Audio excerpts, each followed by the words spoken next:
Ian Eagle was on the call, TNT, Knicks Warriors. What is it about the Garden, and why is it different?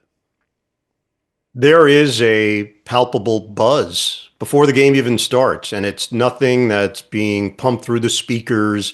It's not artificial in any way. It's real. There is something special and unique about it. Even during the lean years, you would go into the Garden, and maybe just the way the arena in captures the sound. It just bounces in a certain manner. So as the game was about to get going, you could feel it. You could feel that energy. It's tangible. And I know what Steph is saying. It is special for him, and he makes it even more special when he's there because it creates an added layer of electricity. How do you know when you've done a good job doing a game? I know. I know if I've covered the storylines. I know if I've met the moment. I know if I've hit the right beats. I think it's based on just doing so many games. There's a way to view it. For me, the amount of games that I do helps me because it keeps me in that mindset. It keeps me locked in. I don't ever drop off because I'm not off for 3 weeks and then I got to get back into it. I'm doing sometimes 5 games in a week. And there's a certain standard that comes with that. You want to do your best. It doesn't matter if it's a Wednesday night for a local Nets Washington game or a Thursday night for a big Lakers Boston game or a Sunday in the NFL or a Thursday night on the radio. It doesn't matter. You just get to a point where you can gauge it in the moment if you're doing your job correctly and you're hitting all the high notes. I still find it interesting that when a player or team plays New York, they're playing the Garden. They're not playing the Knicks. Yeah. They're playing the Garden. I don't know if we do that at any other venue or any other sport. Can you think of anything where you go, now it used to be the Garden, Boston Garden. Yeah. Then it became like the Fleet Center and TD Bank, and so it kind of lost a little bit, Yeah. playing the Crypt, maybe the Forum. Yeah. Great Western Forum, but I don't know if there's any, like Fenway, you don't say, oh, you're playing Fenway, you're playing the Red Sox. Even Yankee Stadium is not the original Yankee Stadium, even though the Garden's not the original Garden, but Yeah. you're playing the Garden as opposed to, it's like you're a musical group. Yeah. We're on tour, and then we play the Garden. Yeah. Billy Joel is no longer doing it once a month, but you're right. Billy Joel is playing the Garden, and the Warriors were playing the Garden. I don't know if it's an extension of Broadway in some way, that you're in New York and it's this historic venue. You're right about the ever-changing names. That is a part of it. That chips away at the mystique a bit. I remember I did a game years ago, NFL on CBS game in Oakland. And at that point, it was a revolving door of names. And literally, I'm not exaggerating, Dan, 15 minutes before kickoff, someone, I'm not sure if they were affiliated with the Raiders or the state, they walk in, they hand me a sheet of paper and they say, hey, just to let you know, we're going by this now. 15 minutes before the game, I go, the O.co? What? What is this? And that takes away from the sense of place and the sense of history. You're right, even with the Boston Garden, once they went down that road, the Boston Garden became a thing of the past, and now you've got to rack your brain and say, what is it now? Is it TD Garden? What? It's still Madison Square Garden, named after, by the way, James Madison, the former president. That was the connection. I was going to use that over the weekend in regards to the St. John Seton Hall game and make the point that Bill Raftery was actually classmates with James Madison and that he knew him quite well, but we never got there. Who is more unexplainable, Steph Curry's success or LeBron's? Steph Curry. Steph Curry. He was the number 7 pick in the draft. There were major questions as to whether or not his style and approach would translate to the NBA. Would he get his shot off? Like, think about that for a moment. If we go back and check the scouting reports, it would say great three-point shooter, creative offensive player, but will the NBA be too physical for him? Is he big enough to handle the wear and tear of the NBA? Those were questions coming out of Davidson. That was the other part of it. He was coming out of Davidson. He was not coming out of Duke. His brother had gone from Liberty to Duke, so you saw him on a bigger stage and thought, oh, okay, he can do it. It'll translate. And obviously, he's had a nice career. Steph has had an all-time career. And I think at this stage, the rejuvenation that we're seeing with Jimmy Butler now on the team, Dan, I'm sensing that there's even a greater appreciation for Steph than ever before. Because as you see these incredible athletes hit the NBA, these physical specimens, these Adonises, Steph, it just feels like he could be anybody, and he's obviously a terrific athlete and he's in great shape, but he would blend in if you didn't know who he was, and that's part of the charm of it. This guy is doing it in a manner that I don't know if we're going to see it again, the way he does it. And just again, Dan, my experience, they're playing in Brooklyn, so I'm going to see this for the second time this week. I just happened to walk out onto the court to my broadcast location as he was going through his warm-up, and the groundswell of people that want to watch him warm up, that to me says everything you need to know, that there is a special quality and people realize that this is just something a little different. This is just not a normal NBA player. He's Ian Eagle. He was on the call last night, TNT Warriors Knicks. He's got the Warriors Nets tomorrow night, and then Michigan State coming up on Sunday. Is that right? That is right. Thank you. I didn't know where I was going until you mentioned it, so I better book that flight. Is there a backup plan in case you can't show up at a game? Yeah, it's a hologram. We've worked that out.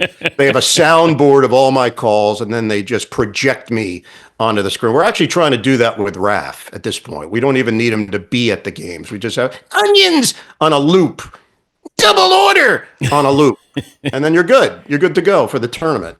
Bill Raftery is, and people will find him entertaining on a game. He's a million times more entertaining when he's not doing a game. And that's saying a lot, but the first time I met Raf, I was in Atlanta, Craig Sager's bar, Jocks and Jill.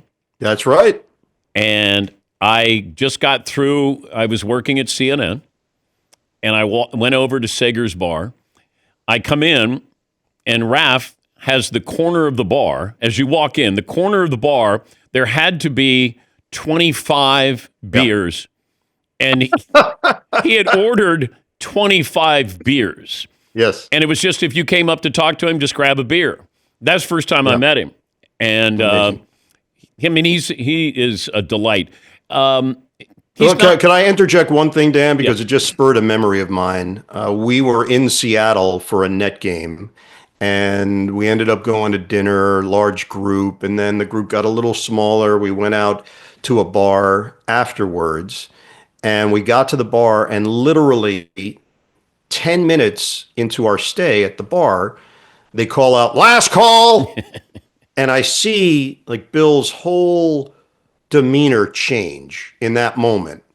And he just leaves the group and he goes to the bar, and he obviously gets in an order for last call. And normally last call, what ends up happening? They still let you hang around a little bit. They did not. They kick us out of this bar. We spill out into the street. It's not even that late out. And Bill's a bit upset about it, and I understand. They cut off his evening. So he's wearing a long trench coat. And we get outside now, and our director, who passed away, great guy, Dave Hagan, he shows us that he snuck one beer out to the street, and we all laugh, like, oh, that's amazing. Rap opens his trench coat. He has 8 beers that he has snuck out. 2 in each side pocket, 2 on the interior, in his pants. This guy is at another level. I'm wondering, I brought this up when I interviewed Sonny Vaccaro. I said that I hope that he would get in the Basketball Hall of Fame contributions to the game. And there's certain, like Dick Vitale, contributions. And Bill Raftery. Yes. You know, because he was a former college coach. He's in. He's in. But Sonny Vaccaro is not. Yeah. And I don't know if we look at the shoe business and the seedy underbelly of this and that, like he had contributions to the game. He signed Big Michael time. Jordan. He signed Kobe, almost signed LeBron. And you got these coaches who got paid. I mean, he changed college basketball. You may say Completely. maybe not for the better, but where do you stand on contributions to the game and, people getting inducted? Yeah, he should be in. He should be in. He played a large role in the development of the game. And you're right. There were some things happening that nobody was completely aware of, and it changed the sport. But it was inevitable. If it wasn't him, it was going to be somebody else. I do think the fact that he had a big personality was a big part of what made college basketball what it was. And I don't know if that's lost now a little bit, just like everything in life, as it goes to a different level financially, business-wise, commerce. You lose a little bit of what made it so special. But the personalities made college basketball. Coaching personalities, behind the scenes, broadcasting personality, larger than life. Dick Vitale obviously played a big role. Raf, as you mentioned. And I think it is a little bit of a lost art now when it comes to sports because it's much more corporate. And we're not going to have that kind of visceral reaction like we used to have to people that had the impact that Sonny had. He belongs in there, no doubt about it. Your thoughts on Rick Pitino still making it doesn't matter. He's on the short list of greatest basketball coaches of all time. I mean, he really is. The Celtics, he couldn't control the roster, didn't get Tim Duncan, but every place, like we plugged him in at Iona and we thought, oh, that's a cute little story. And he wins. He wins. Dan, he wins. This is who he is. And as the rules have changed, look, he's adapted to them. He recognized way back when you may have to do things in your way, in a certain manner. Maybe you bend it when the situation calls for it. I think that Rick was so far ahead of his time in the 80s that eventually others picked up on it and figured it out. But the thing about Rick that still strikes me to this day is he always adjusts. He's just a great coach. He's an incredible motivator. He's a tremendous tactician. His X's and O's are through the roof. He's smart. He gets it. He understands the media side of it. He gets all of it. And you could find great coaches that get some of it. He understands every aspect of this job. And the fact that he's done it so quickly at St. John's. I was at the Garden this past weekend. It was sold out, Dan. It is a happening again. You have to go back really to my youth in the 80s when it felt like this around New York. They've had good teams. They've had competitive teams. They haven't had this. They haven't had this kind of buzz and this kind of chain reaction in the city. And it's Rick that's done it.